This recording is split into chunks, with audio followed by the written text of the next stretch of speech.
안녕하십니까, 기빈 여러분. 오늘 이렇게 참여해 주셔서 감사드립니다.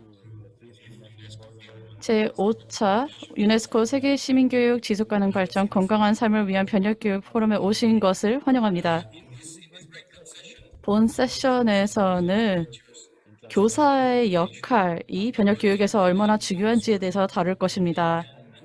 그리고 교사들이 어떻게 학교를 지원하고 또한 지역 공동체를 어떻게 지원하고 도움을 줄 수 있는지에 대해서 말씀드리겠습니다. 저는 칼로스라고 하고 본 세션의 진행자를 맡았습니다. 네, 정말 영광이라고 생각을 합니다. 그리고 오늘 두 분의 패널 분께서 같이 자리해주고 계십니다. 두 패널 분께서는 먼저 발표를 하신 후 이 교사의 참여 그리고 지역사회의 교육 참여에 대해서 말씀을 해주실 거고 또 그 이후에 토론을 하실 겁니다. 일단 제임스 윌리엄스 님께서 자리에 계신데요. 미 조지 워싱턴 대학교 교육 및 인간발달대학원에서 교수직을 맡고 계십니다. 그리고 국제 교육 프로그램의 전 디렉터직을 맡으셨습니다. 그리고 국제 교육에 관련된 유네스코 의장직을 맡기도 하셨습니다. 안타깝게도 엘살바도르의 참석자분께서는 오늘 참석하시지 못하게 되셨습니다. 그리고 두 번째 참가자분은요, 키치 오야수 님인데요. 일본 유네스코 아시아태평양 문화센터의 교육협력 부장직을 맡고 계십니다. 제임스 님 그리고 키치 님 환영합니다. 네, 그래서 소개의 의미로 제가 한 가지 좀 말씀을 드리자면요. 이미 다들 아시다시피 코로나 이후에도 그렇지만 코로나 이전에도 아마 느끼셨을 겁니다. 이 선생님의 역할이 교육의 질에 큰 영향을 미친다라는 겁니다. 그리고 선생님께서 하는 역할이 중요한 것은 교육이 적응적이고 포용적이고 또 평등하게끔 만드는 데 중요한 역할을 하기 때문입니다. 코로나로 인해서 또 저희가 볼 수 있었던 것은 선생님들이 학교에서 이러한 위기를 극복하고 또 적응을 하는데 굉장히 핵심적인 역할을 하신다라는 겁니다. 이를 통해서 위기 상황에서 교육이 지속 가능하게끔 하는 큰 역할을 합니다. 물론 이 모든 것들은 지역사회와 함께 교류하며 선생님들이 매일 수행하시는 역할이라고 할 수 있습니다. 코로나로 인한 그 정책 대응을 보면요. 이 선생님들의 참여와 선생님들이 도출해내는 솔루션 그리고 선생님들께서 교실에 가져다주는 혁신 그리고 또 그 물리적인 교실뿐만 아니라 버추얼한 공간 안에서 또 지역사회에 가져다주는 선생님들의 혁신 등은 정말 중요하고 그만큼 선생님들의 역할이 중요합니다. 그래서 다시 한번 말씀을 드리지만 이러한 프로그램들을 저희가 진행하는 데 있어서 다양한 프로그램을 진행하는 데 있어서 선생님들의 참여가 그만큼 핵심적입니다. 그래서 유네스코와 ETF가 여태까지 선생님들의 역할을 조금 더 홍보하기 위해서 다양한 이니셔티브를 추진을 했는데요. 2주 전에 새로운 사회적 연대 또는 사회적 계약을 위한 교육이라는 것인데요. 거기에서는 선생님들이 중심적인 역할을 합니다. 그리고 지역사회의 구축에는 선생님들이 핵심적인 역할을 한다는 것도 저희가 강조를 했습니다. 정책의 파트너로서 선생님들께서는 정말 지역사회가 무엇을 필요로 하는지를 가장 잘 알고 계십니다. 커리큘럼 그 이상의 것에 즉 선생님들이 이제 관여를 하고 있다는 것입니다. 그리고 선생님들이 이제 의사결정을 할 수 있는 그런 특별 대화에 참여를 하는 것이 굉장히 중요해졌는데요. 선생님들의 이제 자율성 그리고 선생님들의 이 전문적인 의사결정을 신뢰하는 것이 정말 중요하고 오늘 본 세션에서 다룰 예정입니다. 네, 그럼 윌리엄스님께서 먼저 발표를 시작하시겠습니다. 제인스님, 최근에 기사를 보면요. 이 지역사회의 참여, 특히 교육에서의 지역사회 참여에 대해서 여러 가지 의견을 내주셨는데 굉장히 좋은 기사였습니다. 그러면 이러한 교육에서의 참여가 어떠한 의미인지 조금 설명을 해주시고, 특히 교육에 있어서 지역사회가 참여하는 게 얼마나 중요한지, 이를 통해서 어떻게 변혁 교육을 이끌어낼 수 있는지 설명을 해주시겠습니까? 네, 감사합니다. 네, 패널 분 그리고 또 주최 측에게 감사의 말씀드립니다. 이런 좋은 기회를 주셔서 감사합니다. 또한 저희 진행자 칼로스님, 저를 소개해 주셔서 감사합니다. 지역사회의 참여, 굉장히 중요한 개념입니다. 특히 교육에서 자주 사용되는 용어입니다. 그것이 어떠한 것을 의미하는지는 저희가 신중히 생각해 봐야 합니다. 일단 네, 제가 이렇게 시계를 맞춰놔서 제가 시간을 넘지 않도록 하겠습니다. 어쨌든 굉장히 중요한 것은 이 지역사회와 학교 그리고 선생님 간의 긍정적인 관계를 저희가 강조하는 것이 굉장히 중요합니다. 물론 여기에는 학생들도 포함이 되어 있겠죠. 그래야만 좋은 교육을 저희가 도출해낼 수 있습니다. 이러한 관계를 올바르게 정립하는 것이 정말 중요합니다. 그리고 선생님들을 지원하고 교육을 지원하고 학생을 지원하는 것은 너무나도 중요하다는 것이 코로나 이후에 특히 명확해졌습니다. 그리고 지역사회의 역할도 굉장히 명확해졌고요. 지역사회와의 긍정적인 관계에는 다양한 유형이 있습니다. 일단 다른 유형의 참여처럼 지역사회의 참여는 굉장히 광범위하게 이루어질 수도 있지만 제한적으로 이루어질 수도 있습니다. 여기서 그렇기 때문에 그 참여의 다양한 수준을 저희가 생각해 보는 것이 중요합니다. 참여의 한 유형을 굉장히 단순할 수 있습니다. 학생들을 학교로 보내는 거죠. 사실은 그거는 지역사회가 할 수 있는 최소한의 것입니다. 그거보다 좀 더 방대한 지역사회의 참여는 지역사회가 학교를 설립하고 관리를 하는 것입니다. 아마 대부분의 시스템이 추진하는 것보다는 조금 더 나아가는 그 이상의 것이기는 하지만 이런 국가적인 시스템이 수립되어 있으면 아동들을 위한 교육이 가장 잘 이루어진다는 것을 저희는 알 수 있습니다. 그렇기 때문에 가장 최소한의 참여와 최대한의 참여 사이에 있는 것은 어떻게 보면 상황에 따라서 달라지겠죠.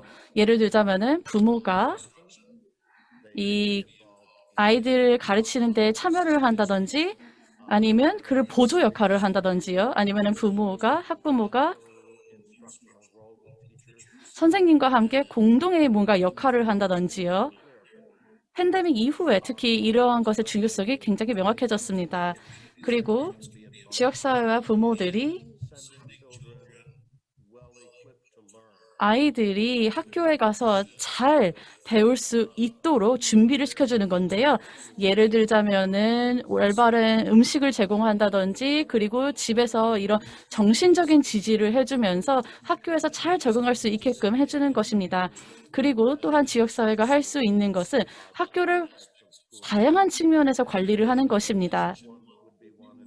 가장 이상적인 관계라고 하는 것을 부모들과 지역사회 그리고 학교가 그리고 또 선생님들이 함께 협업하여 이 학습의 목표를 지원하는 것입니다. 공동으로요. 학교의 주요 이제 과제 중에 하나는 결국엔 아이들의 사회화를 향상시켜주는 것입니다. 결국에는 이 사회의 더 큰 사회의 구성원으로서 아이들을 육성하는 것이죠. 시간이 얼마 남지 않았다는 거 저도 유의하고 있습니다. 어쨌든 말씀을 드리자면 이러한 아이들의 사회와 사회인으로서의 통합, 즉 학교의 그런 커뮤니티를 넘어 그리고 또 지역사회 커뮤니티를 넣어 또 국가의 커뮤니티를 넣어 국제사회의 일원으로 될 수 있게끔 아이들을 양성하는 것은 굉장히 중요합니다. 그렇기 때문에 아까 말씀드렸던 그런 관계가 굉장히 긍정적이어야 하고요. 아이들에게 학교냐 아니면은 너네들의 이제 그런 너희가 속한 지역사회나 아니면은 국가의 시민 의식이냐 이 둘 중에 하나를 선택하게끔 강요를 해서는 안 됩니다. 그래서 이것도 이제 학교 교육에 굉장히 중요한 역할이지만 결국에는 지역사회와의 올바른 관계 구축이 가장 중요합니다. 그리고 선생님들이 보통 그 지역사회의 일원들이죠. 그리고 선생님과 학부모 사이의 관계는 굉장히 중요합니다. 이러한 관계를 통해서 학교가 자신들의 업무를 제대로 수행해 나갈 수 있습니다. 네, 여기까지 말씀드리도록 하겠습니다. 훨씬 더 이야기 드릴 것이 많지만 시간이 없기 때문에 다음 분께 발언권을 넘겨드리겠습니다. 감사합니다, 제임스님. 굉장히 중요한 얘기를 해주셨습니다. 말씀하신 거를 다시 한번 반복해보자면요. 일단 지역사회의 참여의 중요성에 대해서 말씀을 해주셨고 선생님들의 역할에 대해서 말씀을 해주셨습니다.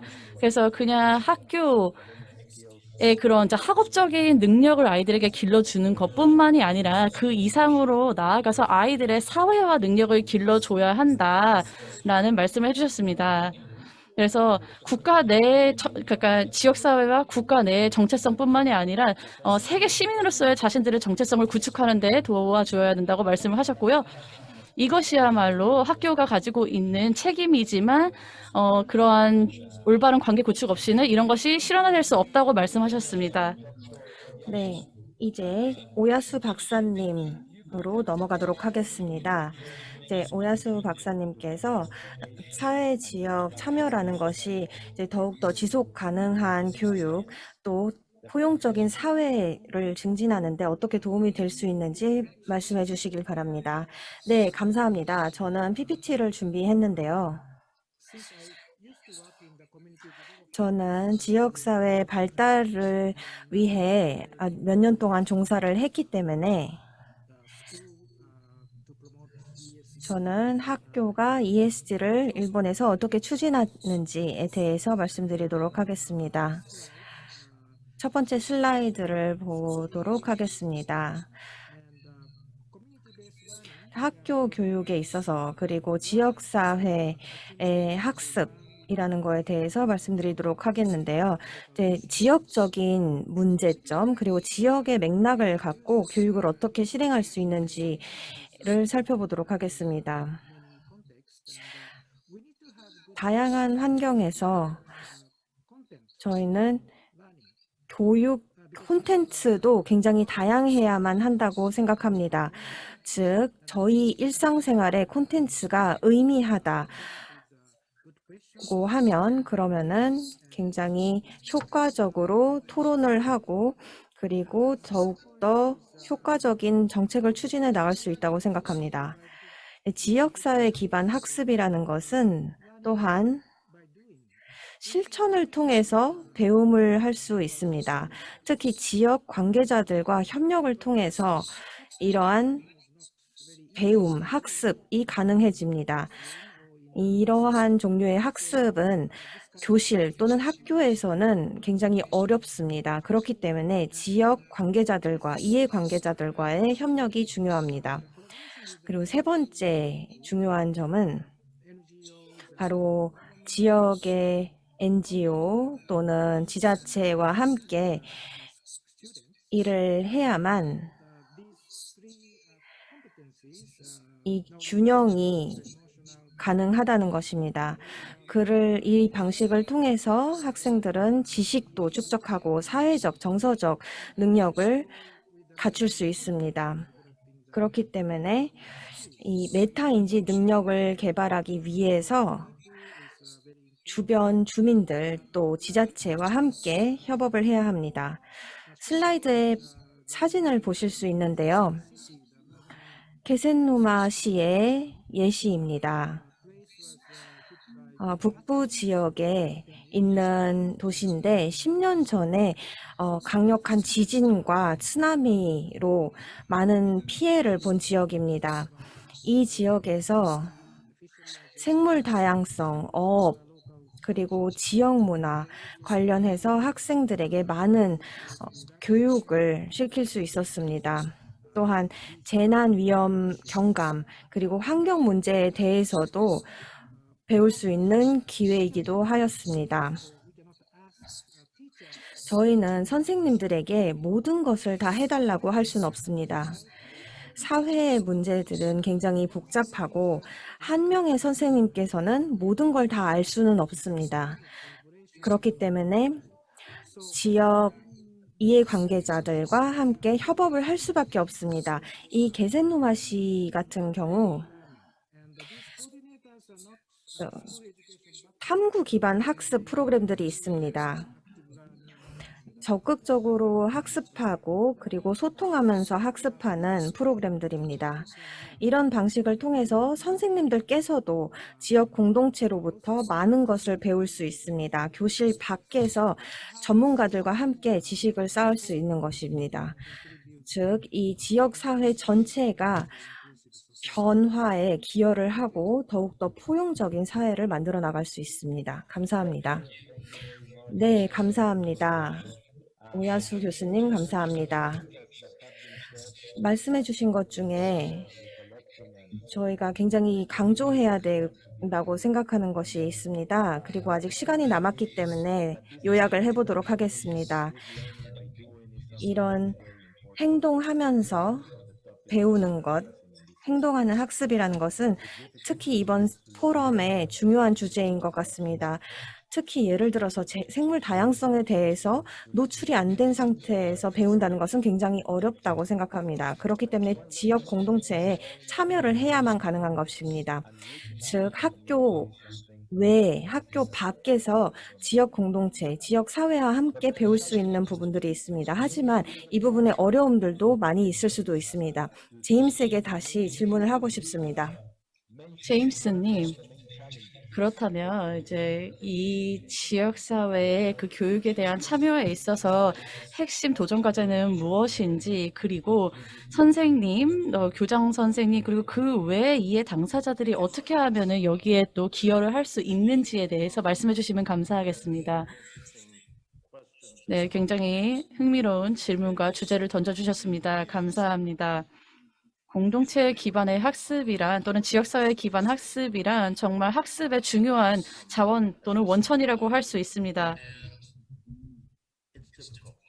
그리고 실행하기 굉장히 어렵습니다. 이건 우리 모두 알고 있습니다. 그렇기 때문에 저희가 직면한 도전 과제 중 하나는 교사와 또 학교가 학교 울타리 밖에서 벗어나서 지역사회에 참여를 이끌어내는 것입니다. 이는 시간이 걸리는 과정이고요. 우리가 편안한 어떻게 보면은 그 이제 상태에서 벗어나서, 즉 선생님들도 자신에게서 익숙한 그런 역할을 이제 벗어 던지고 뭔가 새로운 역할을 해야 된다라는 것을 요구하고 있습니다. 그래서 저희도 선생님들과 함께 협업해서 일을 어떻게 해야 하는지 교사들도 학습을 시켜야 합니다. 즉, 교실 밖에 나가서 이제 참여를 이끌어내는 것도 교사의 중요한 임무 중 하나이고, 학교가 이러한 부분에서 교사를 학습시키는 것을 저희가 또 포커스를 둬야 합니다. 그래서 물론 이제 이것을 필수라고 하는 것은 아니죠. 그렇지만 선생님이 학교 밖에서도 이 배움을 또는 이제 가르침을 실천할 수 있다는 것이 굉장히 중요합니다. 그런데 문제는 이러한 지역사회 기반의 학습은 어떻게 보면은 충분한 자원이 있는 지역사회나 학교에서 자주 일어나고 더 일어나기 쉽습니다. 그런데 그러한 자원이 없는 지역사회와 학교가 있습니다. 그렇기 때문에 저희가 그러한 지역사회와 학교에 지원을 주는 것이 굉장히 중요합니다. 그리고 각기 다른 단체와 학교를 연계해야 될 것입니다. 그리고 또 하나의 어려움은 지역사회 기반 학습, 학생 주도 학습, 그리고 이제 또 문제 기반 학습 등을 굉장히 심층적인 학습을 필요로 합니다. 그런데 만약에 학교 시스템이 시험에 의해서만 주도가 되고 있다라고 하면은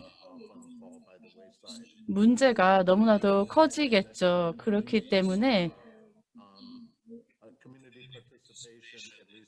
지역사회의 참여는 적어도 한두 가지의 형태를 취할 수 있을 것 같습니다. 일단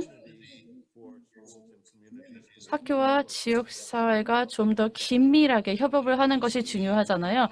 그래서 그러한 형태를 취할 수도 있지만 어떠한 사례에서는 저희가 이제 국가 차원에서 어떤 학교들을 굉장히 소홀히 여기는 그런 학교들도 있습니다. 그렇기 때문에 어떻게 보면 탈중앙화된 방식으로 접근을 하는 것이 중요할 수도 있습니다. 그래서 정부와 학교, 지역사회, 학부모 간의 관계는 정말 중요하다고 할 수 있습니다. 그리고 학교 리더십에 관해서 말씀드리자면요. 이것도 굉장히 중요합니다. 왜냐하면 정부와 학교, 지역사회, 학교 공동체 내의 관계를 중재할 수 있고 이를 통해서 지역사회 기반의 학습을 이끌어낼 수 있기 때문입니다. 네, 그러면 여기서 마무리하도록 하겠습니다. 네, 제임스님 답변 감사드립니다. 굉장히 중요한 것에 대해서 언급해 주셨습니다. 실제 자원에 대해서 말씀해 주셨는데요. 학교가 가지고 있는 자원이 굉장히 중요하다고 하셨고요. 이러한 자원이 있어야만 우리가 이러한 것들을 제대로 시행할 수 있고 그리고 코로나에도 불구하고 학교 울타리 밖을 벗어나서 우리가 또 가르침을 실천하는 것이 굉장히 중요하다라고 말씀을 해 주셨습니다. 그래서 노출, 참여, 이런 것들이 다 학교 울타리 밖에서도 이루어져야 한다라는 점 말씀해 주셨는데 저희가 조금 더 이따가 얘기를 해보도록 하겠습니다. 그 다음에 평가가 굉장히 중요할 텐데요. 우리가 무엇을 기준으로 두고 평가를 하고 있는지를 명확하게 하는 것이 중요합니다. 교수법을 평가 기준으로 삼을 거냐 아니면 그 교수법을 통해서 무엇이 가르쳐지는지를 평가할 것이냐 이런 것들을 저희가 얘기를 해봐야 될 것 같습니다. 그리고 사회적인 측면에서 그리고 관계적인 측면에서의 그런 콘텐츠 구성 같은 경우에는 쉽게 포착되지 않는 것이기 때문에 그런 부분들도 저희가 앞으로 중점적으로 살펴보아야 할 것입니다. 그래서 이런 부분에 대해서는 저희가 조금 이따가 다시 얘기를 나누도록 하겠습니다. 네, 오여수 박사님께 다시 질문하도록 하겠습니다. 지역 사회 기반 학습 그 센터에서 직면하고 있는 도전 과제들이 어떤 건지, 그리고 지역 사회로 하여금 어떻게 반응을 하게끔 지원을 하게끔 하는지 질문을 하도록 하겠습니다. 네, 감사합니다. 이 질문에 답하기 위해서는 두 번째 슬라이드를 보면 될 것 같은데요. 직면한 과제에 대해서 말씀드리기 전에 맥락에 대해서 말씀드리도록 하겠습니다. 학교뿐만 아니라 학습센터뿐만 아니라 사회 전반에 걸쳐 저희가 직면하고 있는 가장 큰 도전 과제는 바로 학습이라는 것은 굉장히 개인화가 되어 있다는 것입니다. 저희는 컴퓨터, 스마트폰 같은 기기들을 사용해서 학습하고 있습니다. 이를 통해서 모르는 것을 검색을 하고 혹시 부모라든지 선생님 또는 나이가 조금 더 많은 사람들에게 질문을 하곤 하죠. 이런 부분들은 어려움이 있을 수도 있는데 특히 저희가 겪은 코로나 같은 상황에서는 굉장히 어려울 수도 있는 것입니다. 일본 같은 경우는 일본 학습 센터들이 있는데요. 이 센터에는 젊은 사람들이 많이 참여하지는 않습니다. 그렇다면 이 사람들에게 어떻게 동기를 부여하는지도 굉장히 큰 도전 과제라고 할 수 있습니다.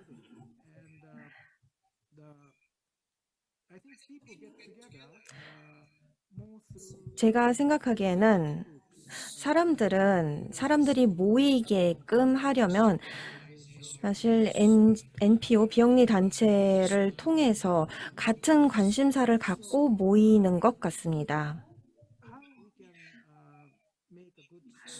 그렇다면 로컬 메커니즘을 네트워킹을 어떻게 해서 그리고 이 이해 당사자들과 어떤 파트너십을 맺어야 하는지를 우리가 해결해야 되는 문제입니다. 이 슬라이드에 보시면은 오코야마시에서 추진하고 있는 접근 방식인데요. 이런 식의 접근 방식을 취했습니다.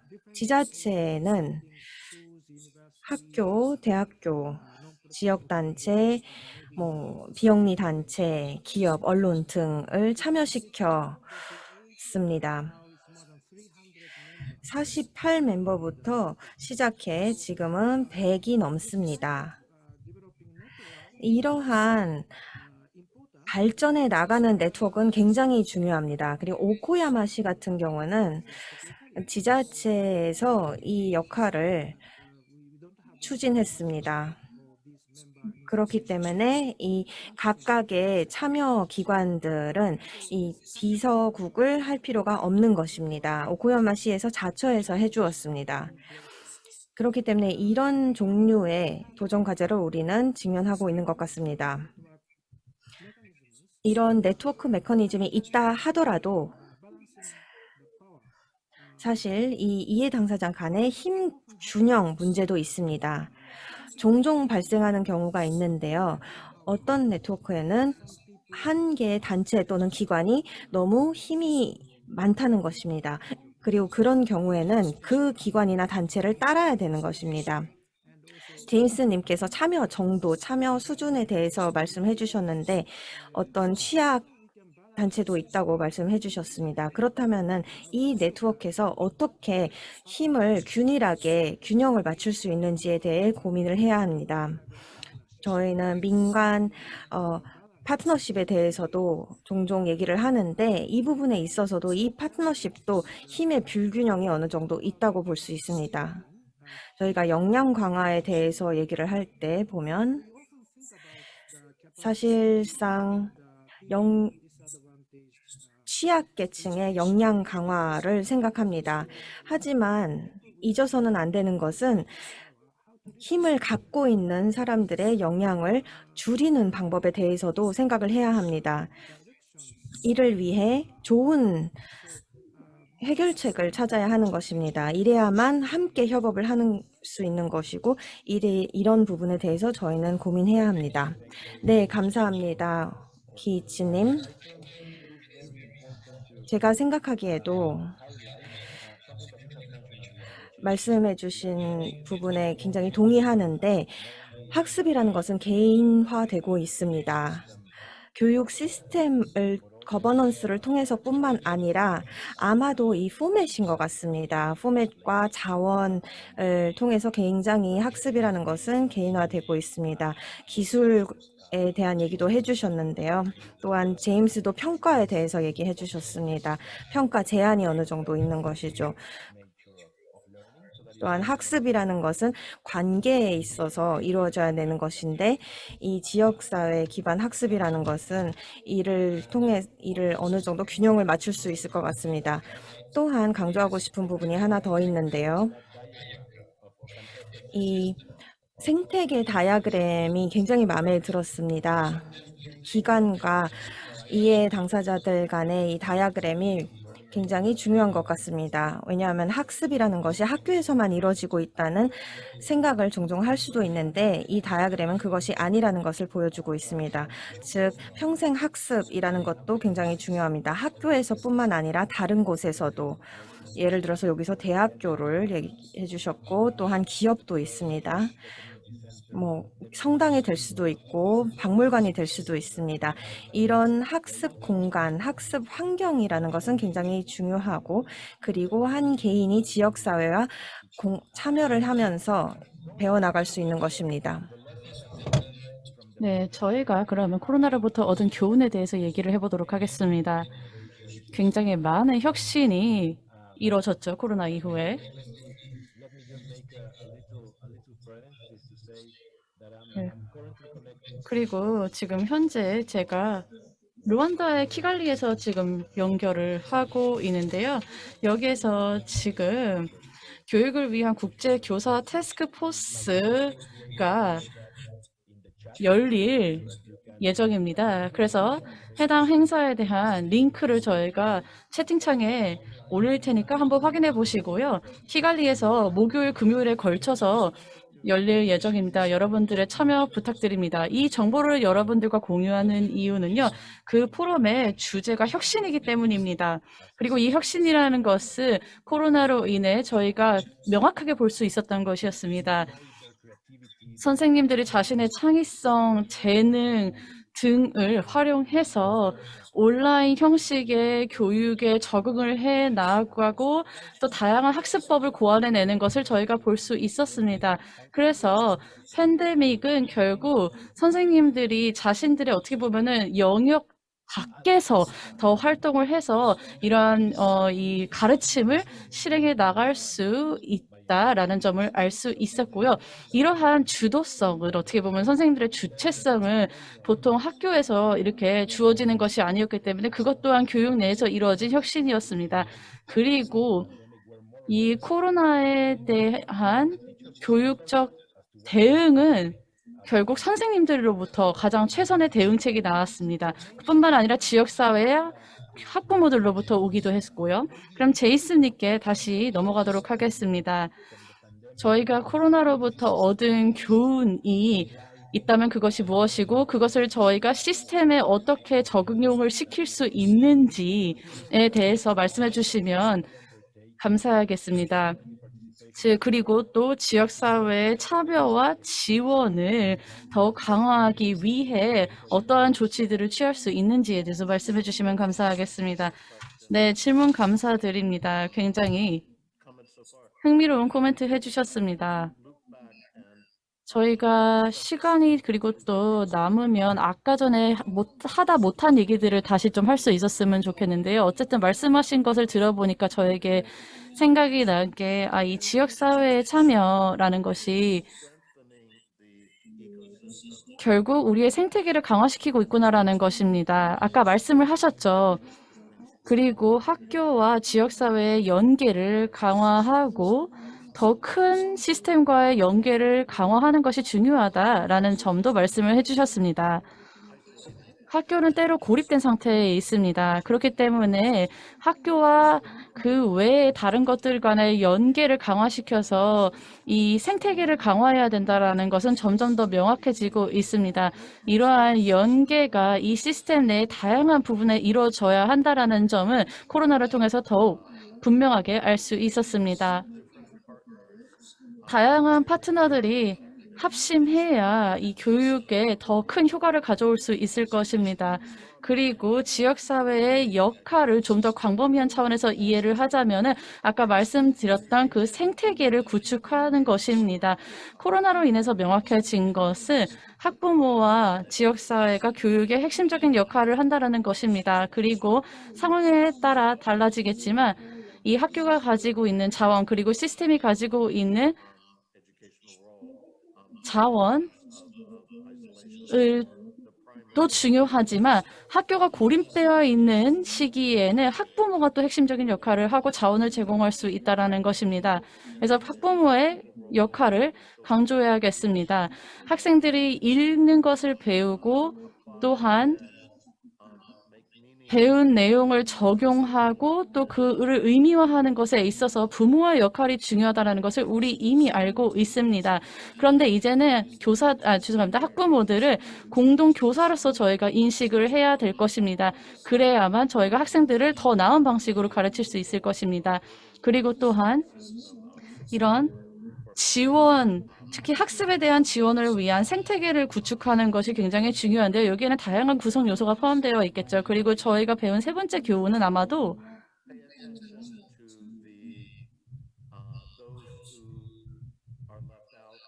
여기서 소외된 사람들에게 주의를 해야 된다는 것입니다.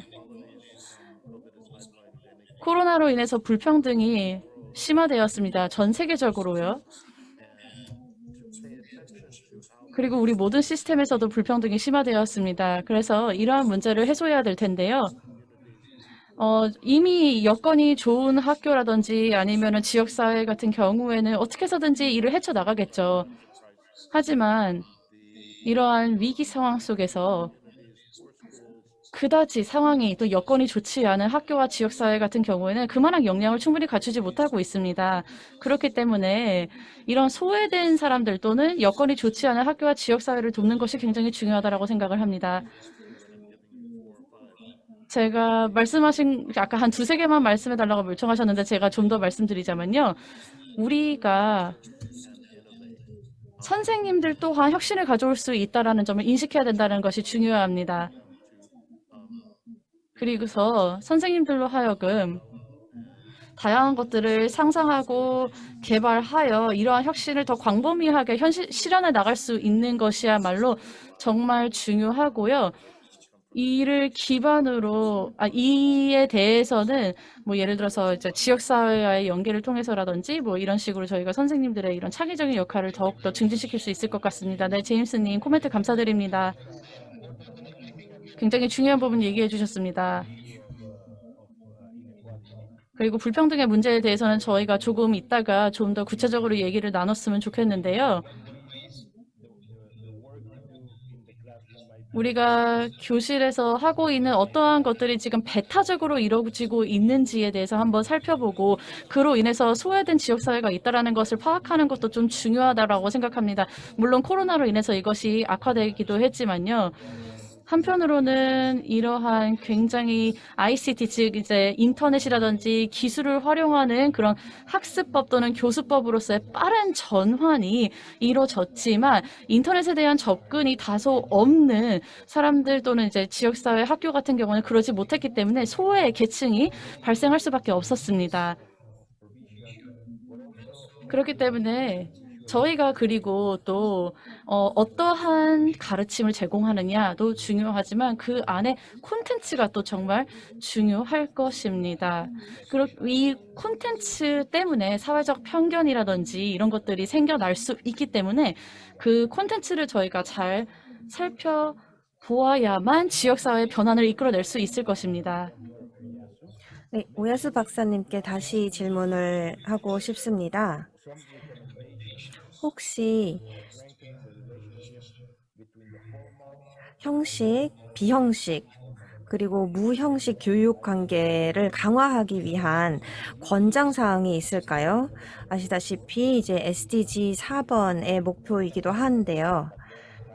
학습이라는 것이 태어나는 순간부터 죽는 순간까지 지속적으로 이루어져야 된다는 것을 잘 알고 있죠. 즉, 직업을 구하고 학업 성과뿐만 아니라 타인을 믿고 신뢰하고 그런 조화로운 공동체의 일환이 되는 것도 중요한 것을 다 알고 있습니다. 그렇다면 이제 형식, 비형식, 무형식 교육 관계를 어떻게 강화할 수 있는지 권장해 주실 내용이 있을까요? 네, 감사합니다. 제가 제 소개를 했을 때요. 제가 비형식의 교육 쪽에 일을 하고 있었습니다. 그리고 지금은 형식 교육 쪽에 일을 하고 있고요. 말씀해 주신 것처럼 가장 첫 번째로 중요한 것은 서로 알아가는 것입니다. 저희가 간혹 가다 보면 서로를 모르기 때문에 등을 지고 있죠. 그렇기 때문에 서로에 대해서 알아가는 것이 굉장히 중요한데요. 지역사회 전문가들, 학교, 형식, 비형식, 무형식 교육 관계자들, 학생들과 함께 서로를 알아가는 것이 굉장히 중요합니다. 또한 안전한 환경 속에서 서로 소통할 수 있는 기회를, 소통의 장을 제공해 주는 것이 굉장히 중요합니다. 학교가 아닌 다른 학습 센터 또는 그런 틀에서 공유하는 것이 중요합니다. 그리고 두 번째로는 같이 행동하고 실천하는 것입니다. 예를 들어서 새로운 프로젝트를 추진해서 시작하는 것은 쉽지 않은 일입니다. 사람들은 많은 부담을 갖고 또한 많은 책임을 져야 된다고 생각을 합니다. 특히나 저희가 중간에 사람들에게 새로운 것을 시작해 달라고 하면 굉장히 망설여 하는 것을 알 수 있습니다. 그렇기 때문에 공동의 목적과 비전을 갖고 있는 프로그램들에서 이 프로그램이 어떤 의미를 지니고 있는지를 잘 보아야 합니다. 특히 지역사회 참여자들이 이 프로그램에 어떻게 실천하고 있는지가 중요합니다. 슬라이드 보시면은 히라츠카시의 활동 사진입니다. 해안가를 청소하는 사진인데요. 한 학습센터에서 추진하고 있는 프로그램입니다. 그리고 산악지대에 다른 학습센터가 있는데 이 센터끼리 교류 프로그램이 있었습니다. 학생들과 학부모 그리고 선생님들, 지역 사회와 관련된 사람들이 함께 모여서 이런 프로그램들을 진행해 나갔습니다. 유네스코 프로젝트 중에서도 아래 다이어그램을 보시면 저희는 성찰, 생각하는 것을 굉장히 장려합니다. 이 활동이 우리 지역사회에 어떤 의미를 지녔는지에 대해서 생각을 해야 됩니다. 경험하는 것뿐만 아니라 저희는 이 활동의 의미가 무엇인가를 생각해 봐야 되는 것입니다. 또한 각자의 지역사회, 공동체에 있어서 지속성이라는 것이 무엇을 의미하는지를 알아봐야 되는 것이죠.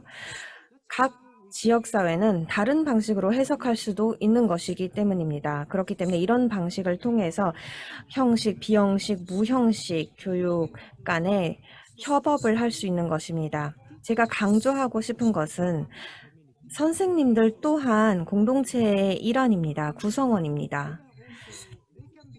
그렇기 때문에 선생님들께서도 가르치는 것뿐만 아니라 교실에서 가르치는 사람이지만 사실 지역사회 구성원이면 학습자의 입장이 들 수도 있는 것입니다.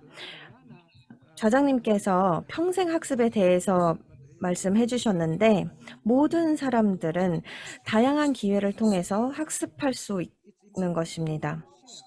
그렇기 때문에 공유를 하는 것이 중요합니다. 각각의 경험을 공유한 것이죠. 모든 사람들이 롤모델이 되는 것입니다. 굳이 완벽한 롤모델이 될 필요는 없습니다. 저희는 시행착오를 통해서 롤모델이 될 수도 있습니다. 반면교사가 될 수 있는 것이죠. 그렇기 때문에 각자의 맥락에서 다른 맥락을 갖춘 분들에게 경험을 공유하는 것도 중요하고 이 과정 또한 학습이라고 할 수 있습니다. 이러한 형식, 비형식, 무형식 교육, 학습의 조합이라고 부를 수 있습니다. 아프리카에서 어떤 프로그램을 추진하고 미국에서 사람들이 참여하고 이런 방식의 기회들이 있을 수도 있습니다. 이런 기회를 통해서 저희는 벽을 허물고 공유할 수 있는 것입니다. 감사합니다. 네, 감사합니다.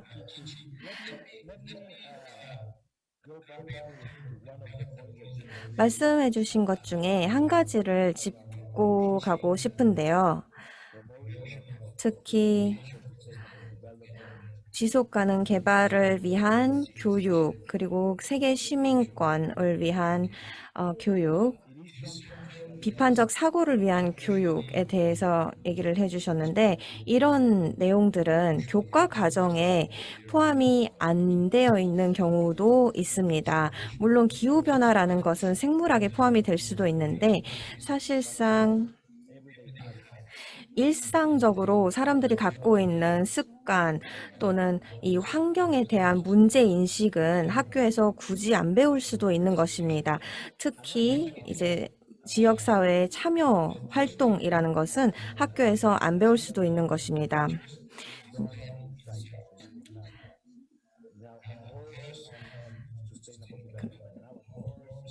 지속가능 개발에 대한 교육이 있고, 뭐 지역사회 참여에 관한 교육이 있을 수도 있습니다. 하지만 선생님들에게 있어서는 저희가 교과 과정을 어떤 식으로 통합시킬 수 있는지를 알아야 될 것 같습니다. 교실뿐만 아니라 밖에서도 저희가 갖고 있는 도구를 최대한 잘 활용해야 될 것 같습니다. 제가 두 분께 드리고 싶은 질문이 있는데요.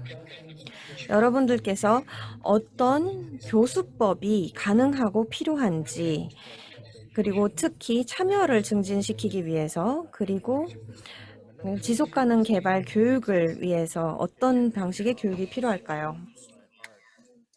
네, 감사합니다.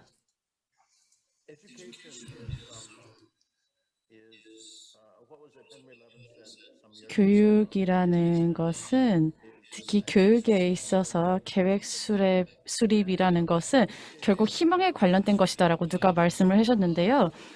교육이라는 것은 사실은 이 이상과 현실 사이에 있는 것입니다. 그래서 그 현실에 최대한 가깝게 하는 것이 사실은 중요하죠. 그렇기 때문에 어떻게 우리가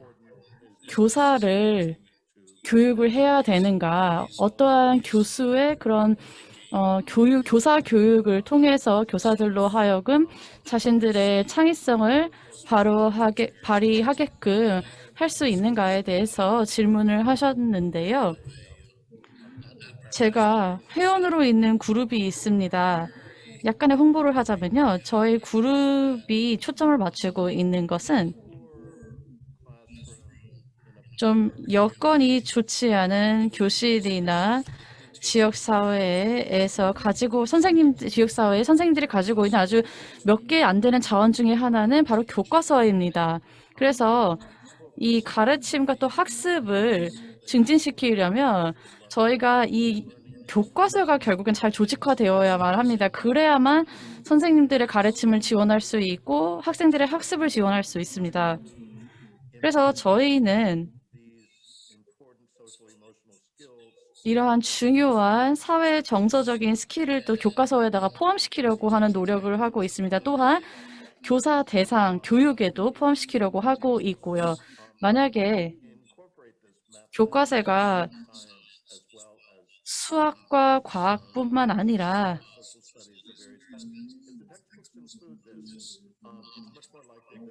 죄송합니다. 그 수학과 과학, 사회 이러한 과목들을 반영하고 있다라고 하면은 선생님들이 이를 당연히 잘 가르치시겠죠. 그리고 아까 말씀드렸듯이 사회 정서적 반영이 들어 있으면은 조금 더 가르침이 잘 이루어질 수 있을 것입니다. 그렇기 때문에 저희가 좀 여건이 좋지 않은, 즉 자원이 얼마 없는 그런 학교 같은 경우에는 교과서가 잘 조직화되어야만 저희가 선생님들의 노력을 뒷받침할 수 있을 것입니다. 네, 선생님들이 이러한 중요한 과정에 아주 핵심적인 역할을 할 수 있다. 즉, 콘텐츠를 이제 그 교과서 안에 통합시키는 데 선생님들이 역할을 할 수 있다라고 말씀을 하셨는데요. 코로나로 인해서 저희가 얻은 핵심 교훈 중에 하나도 바로 그러한 것 같습니다. 그러니까 선생님들이 가지고 있는 가능성, 잠재력에 대한 것이었죠. 즉, 교과 과정을 개발하고 그를 구조화하고 하는 데 있어서 선생님들 또한 참여할 수 있는 잠재력을 가지고 있다는 거죠. 그뿐만이 아니라 분석 툴을 개발하는 데도 선생님들이 참여를 할 수 있습니다. 발언 감사드립니다. 네, 키치 오야스 교수님께 같은 질문을 해보겠습니다. 어떻게 하면 교사들의 교육을 일반화시킬 수 있을까요? 통합시킬 수 있을까요? 지속가능 발전, 세계 시민권 등을 위해서 어떻게 교사들이 참여할 수 있을까요? 일본의 경우는 교육청에서 이 ESD를 국가 교과 과정의 아주 핵심적인 요소로 포함을 시켰습니다. 실제적으로 정부에서 내린 지침이 있습니다. 즉, 선생님들의 역량 강화를 해야 되는 것이죠.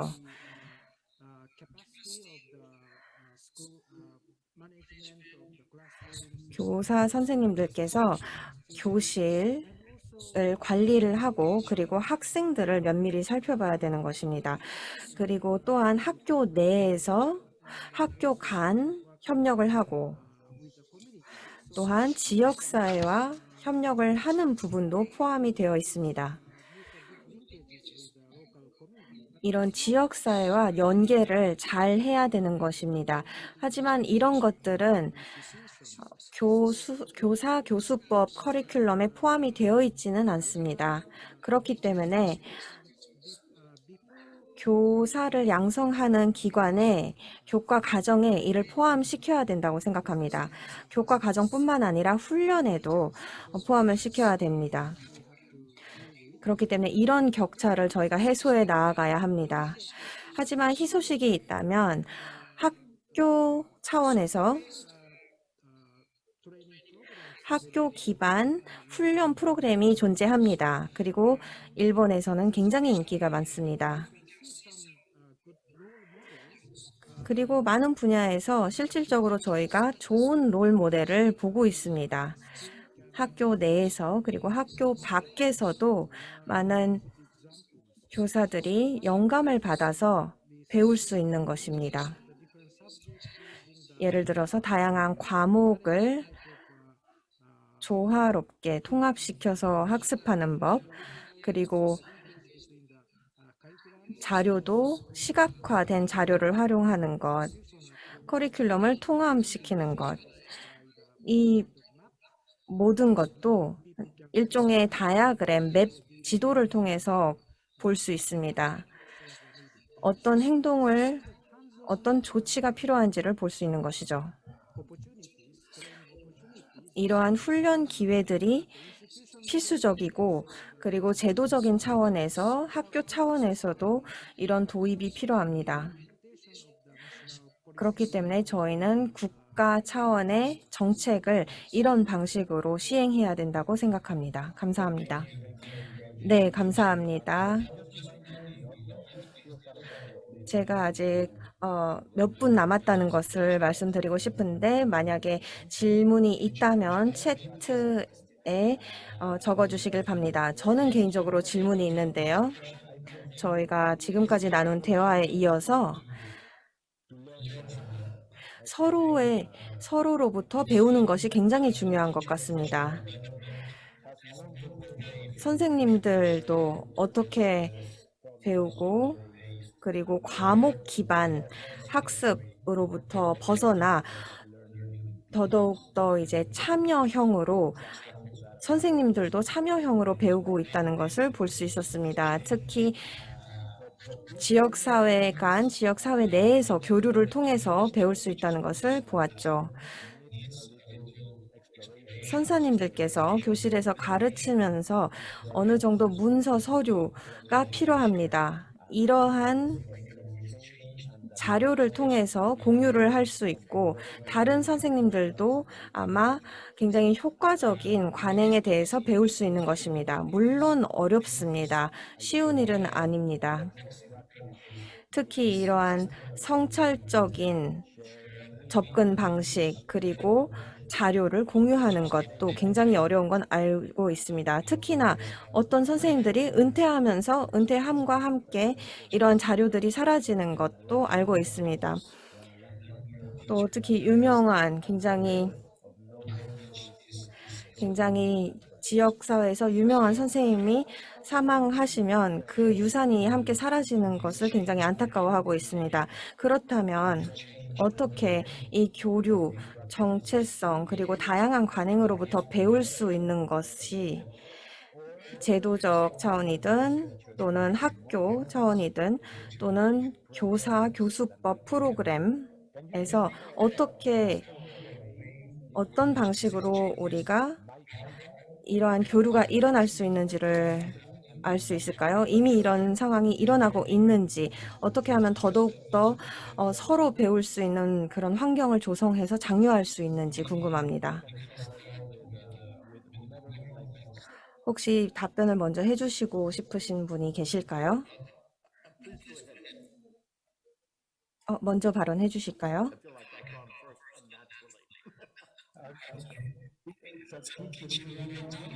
오야스 박사님 먼저 시작해 주실까요? 네, 자아 성찰, 스스로 성찰하는 것이 굉장히 중요한 것 같습니다. 이 자료를 만드는 것 자체는 이제 보고의 성격을 띈 건 아닌 것 같습니다. 이 보고라고 생각하면 추가로 일을 해야 되고 이제 추가적인 짐이라고 생각을 할 수 있는데 그런 것은 아니고요. 이런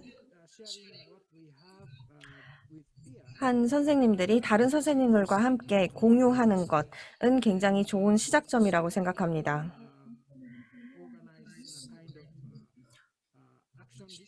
또한 예를 들어서 액션 연구를 한번 조사해 볼 수도 있습니다. 자원과 축적된 지식은 제가 생각하기에는 굉장히 자연스럽게 공유가 되어야 된다고 생각합니다. 강제로 공유를 할 필요는 없고 저희는 이러한 경험 공유를 자발적으로 할 수 있게끔 장려는 할 수 있습니다. 그리고 이런 자료를 다른 교사 선생님들이나 다른 다음 분에게 전달을 하는 것을 장려할 수 있습니다. 저희는 일본에 이런 시스템이 있는데 한 선생님은 순환을 하게 됩니다. 한 곳에서 일하다가 다른 곳으로 이동을 하게 되는데 이렇게 스스로 평가를 하고 보고를 하는 그런 접근 방식을 장려하고 있습니다. 감사합니다. 네, 제임스님 발언 부탁드립니다. 네, 시간 유의하게, 저희가 만약에 시간을 넘어가면은 말씀해 주시기 바랍니다. 네, 4, 5분 정도 더 남았습니다. 네, 그러면 제가 최대한 짤막하게 얘기하겠습니다.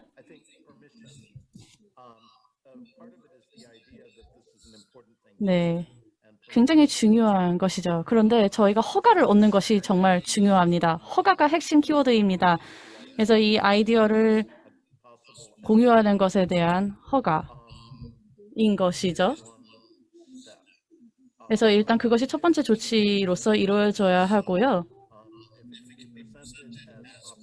그리고 이것이 또 부담으로 다가오는 것이 아니라 하나의 기회로서 접근을 해야 될 것입니다. 그래야만 선생님들이 이런 것을 공유하려고 할 것입니다. 그래서 협업을 통해서 또는 아까 말씀하셨듯이 문서화를 통해서 이러한 그 자신들의 작업 방식을 공유할 수 있다면은 어떻게 보면 작업의 부담은 줄어들고 더 많은 기회를 창출할 수 있을 것입니다.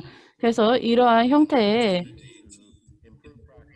정보 공유를 통해서 자신들의 관행을 개선시키고 또 부담도 많이 줄어들게 되겠죠. 또한 외부 자원, 또 외부인들의 도움을 통해서 이를 문서화한 후에 공유하는 것도 한 가지 방법입니다. 그래서 아까 말씀드렸듯이 공유에 대한 허가, 그리고 이를 부담이 아닌 기회로 보는 것, 그리고 세 번째로는 외부 기관, 예를 들자면은 뭐 국제 단체 등의 도움을 받아서 이를 문서화하고 배포를 하는 것이 굉장히 중요하다라고 말할 수 있습니다.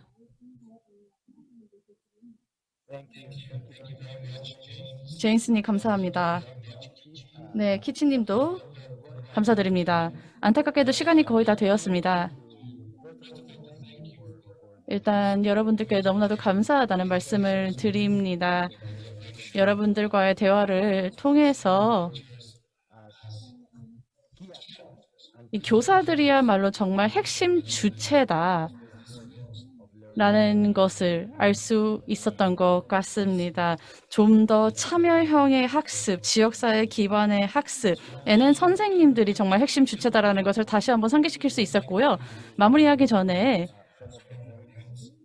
저희가 얘기했던 내용 중 주요 포인트들을 몇 가지 언급하겠습니다. 결국에는 지역사회의 역할 그리고 교사의 역할이 중요하다고 생각합니다. 특히 선생님들이 지역사회의 일원으로서 역할을 하는 것이 중요합니다. 네, 그래서 선생님들은 이러한 교과 과정을 이행하는 사람뿐만이 아니라 이를 주도하는 사람입니다. 그들에게는 주체성이 있고요. 키치님께서 말씀하셨듯이 이들은 롤 모델입니다. 그래서 선생님들에게는 목소리가 있고요. 선생님들이 물려줄 유산도 굉장히 중요하다고 생각을 합니다. 선생님들이 수집한 정보도 굉장히 중요합니다. 그렇기 때문에 그런 부분을 저희가 강조를 해야 될 것이라고 생각을 합니다. 네, 그리고 제인스님께서 말씀하셨듯이 모든 유의미한 혁신은 결국 선생님들에 의해서 이루어집니다. 네, 저희가 코로나로 인해서 정말 많은 교훈들을 얻을 수 있었습니다. 선생님들의 혁신 능력이야말로 그중 핵심이었죠. 이러한 선생님들의 핵심 능력이야말로 학교에서의 학습이 지속되도록 했습니다. 그런데 그와 반대로 이 혁신이 언제나 현실화되는 것이 아닙니다. 이러한 혁신이 이뤄질 수 있는 공간이 항상 열려 있는 게 아니기 때문에 선생님들에게 필요한 공간 그리고 필요한 자극을 저희가 제공해 줘야지만 선생님들이 혁신가가 될 수 있을 것이라고 생각을 합니다. 그래서 선생님들이 지역사회의 구축자로서 또 롤 모델로서 더 많은 주체성을 가져야 한다라고 생각을 합니다. 그래서 선생님들이 교육의 리더로서, 학교의 리더로서, 그리고 교육 시스템의 리더로서 역할을 해야 할 수 있다고 생각을 합니다. 그리고 선생님들의 물론 이 업무 환경도 저희가 고려해야 될 것입니다. 기억하실지 모르겠지만 지속가능 목표의 4.C 같은 경우에는요. 이제 자격이 있는 선생님들의 수를 파악하는 것인데 결국에 이는 선생님들의 그 업무 환경과도 관련이 있을 것입니다. 그런데 안타깝게도 많은 곳에서 선생님들의 업무 환경이 좋지 않은 상태에 있다는 것을 저희는 알 수 있습니다. 그래서 선생님들에게 제공되는 도구, 제공되는 공간, 그리고 집기, 예를 들자면 뭐 좋은 책상이라든지 의자라든지 이런 것들도 다 제공이 되어야 하고요. 그것이 굉장히 중요하다고 생각합니다. 선생님들의 이런 중심적인 역할 없이는 저희가 하고자 하는 것을 할 수 없다고 생각을 합니다. 이를 위해서는 저희가 당연히 지역사회의 참여도 이끌어내야겠죠. 그리고 또 최대한 현실에 가깝게 저희가 접근 방식을 취해서 우리가 교육 시스템 내에서의 변화를 이끌어낼 수 있을 것입니다. 이러한 변화를 통해서 교육 시스템이 조금 더 포용적이게끔 만들어야 할 것이고요. 또 교육 내용을 저희가 변화해 나갈 수 있을 것입니다. 뭐 기후변화라든지 또 환경 정의라든지 뭐 보건이라든지 이런 부문에 있어서 저희가 또 콘텐츠를 앞으로 더 집중적으로 다뤄야 할 것입니다. 이것으로 다시 한번 저희 발제자분들께 감사드립니다. 본 토론에 참여해 주셔서 감사드리고요. 청중분들도 감사드립니다. 다음 세션이 굉장히 기대되고요. 또 만나 뵈어서 대화를 나눌 수 있는 시간을 기대하도록 하겠습니다. 안녕히 계십시오.